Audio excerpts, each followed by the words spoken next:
ছোটবেলায় আমাদের মা চাচিরা দাদিরা আমাদেরকে ডিম বলে আমাদেরকে কতই না ভাত খাওয়াই ফেলতো, আমরা খুব খুশি খুশি মনে খেয়ে নিতাম।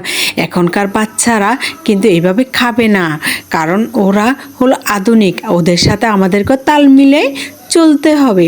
এখানে আমি হলুদ গুঁড়ো দিয়ে দিলাম, এবার ফুটে আসলো আর আমি এগুলো ছেঁকে নিচ্ছি।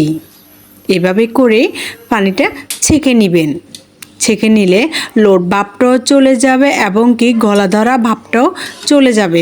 না হলে বাচ্চাদেরকে খেতে দিলে গলা ধরলে আর বাচ্চারা খেতে চাইবে না। তারপরও যদি গলা ধরে তাহলে সাথে একটু ভাতের সাথে লেবু চিপে দিবেন। আপনারা রিস্ক নিতে না চাইলে প্রথমে লেবুটা চিপে দিতে পারেন, তাহলে গলাটা ধরবে না। এরপরে আরেকটা পাতিলে আমি পানি বসিয়ে দিলাম, এখানে ছোট ছোট কুচুন চিংড়ি দিয়ে দিচ্ছি। এরপরে আগে থেকে কচুর মুখিগুলা যে তুলে রেখেছিলাম সে কচুর মুখিগুলো আমি দিয়ে দিচ্ছি। এভাবে করে আপনারাও দিয়ে দিবেন। এরপরে হলুদ গুঁড়ো, মরিচ গুঁড়ো, ধনিয়া গুঁড়ো এবং কি জিরা গুঁড়ো একসাথে আমি দিয়ে দিচ্ছি। এখানে পেঁয়াজ কুচি এবং কি রসুন কুচি দিচ্ছি। আমি কোনোভাবে এখানে কোনো বাটা মশলা ব্যবহার করব না। এরপরে কি হবে দেখেন, স্বাদ অনুযায়ী লবণও দিয়ে দিচ্ছি। এরপর ভালো করে নাড়াচাড়া করে দিচ্ছি। এই পর্যায়ে এসে একটা আমি পাতা শুটকি দিয়ে দিচ্ছি। আপনাদের বাসায় যদি পাতা শুটকি না থাকে যে কোনো শুটকি দিয়ে দিতে পারেন।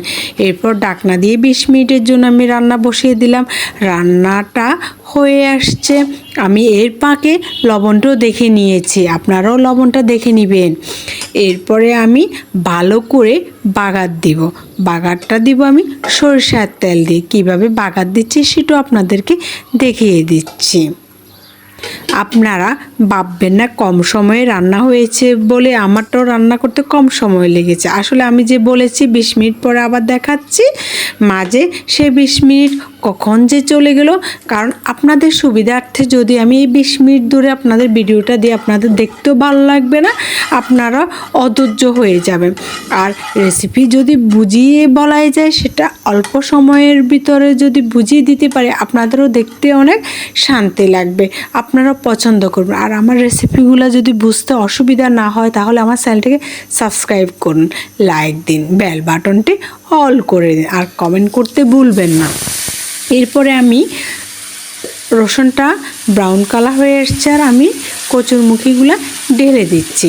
এটা বড় বড় রেস্টুরেন্টে অনেক দাম দিয়ে বিক্রি করে এবং কি খেতেও মজা লাগে না। এটা দেখেছেন কত সুন্দর হয়েছে, কালারটা যেমন সুন্দর হয়েছে, খেতেও অনেক মজা হয়েছে। দেখেছেন কত সুন্দর লাগতেছে, কালারটা কীভাবে টকবক করে ফুটতেছে। এভাবে যদি রান্না করে দেন মাছ মাংস আর লাগবে না, এই কচুর মুখি দিয়ে সবাই খেয়ে নেবে।